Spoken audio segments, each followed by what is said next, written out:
Biscuit packet 10 வாங்கிட்டு வந்தேன் sir.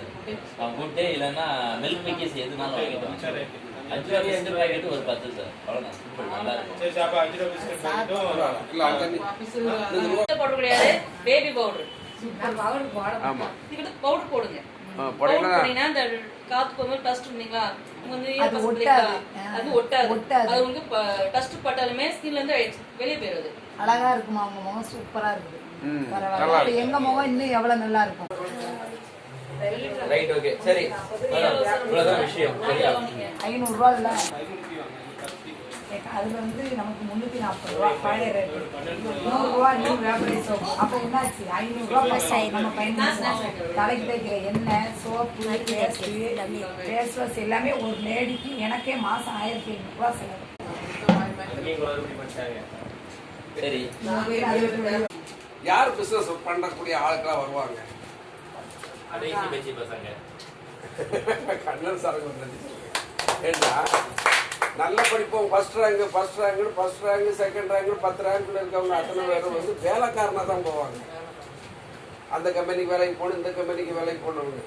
ஆனா இவங்க வேலை பார்த்து அவங்க என்னைக்கு வாழ்க்கையை அனுபவிக்கிறது ஒன்றும் பண்ண முடியாது. வாங்குற சம்பளம் செலவு பண்ண சரியா இருக்கும். வேலைக்கு அடுத்த மாதம் வேலைக்கு போனால் தான் அடுத்தது அவங்க வந்து செலவு பண்ண முடியும். ஸோ இதுதான் வந்து நல்ல படித்தவங்களுடைய நிலைமை.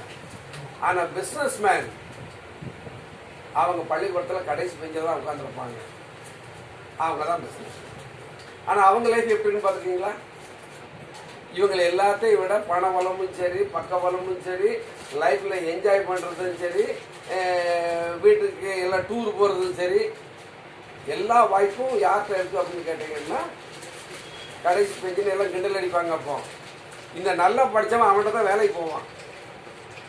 எனக்கு இதெல்லாம் நடந்த விஷயந்தான். நான் ஒன்றும் நம்ம புக்கில் படிக்கலாம் இல்லை.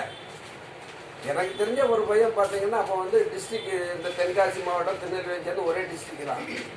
இந்த டிஸ்ட்ரிக்ட்ல ஃபர்ஸ்ட் மார்க் +2ல வாங்குற பையன் வந்து அப்படியா? நீங்க ஒரு ஆள் தான், ஒரு ஆள் விதி வேலைக்கு வந்திருக்கீங்க.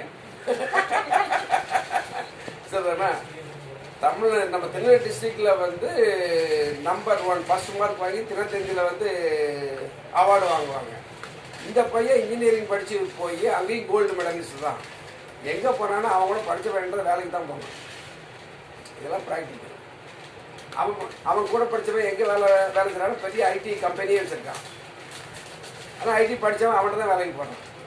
ஸோ இந்த பிஸ்னஸ் அப்படிங்கிறது வந்து எல்லாரையுமே வந்து இந்த பிஸ்னஸ் யுக்தியை மட்டும் நம்ம என்ன செய்யணும், கடைபிடிக்கணும், ஃபாலோ பண்ணணும். அது ஒன்று தான்.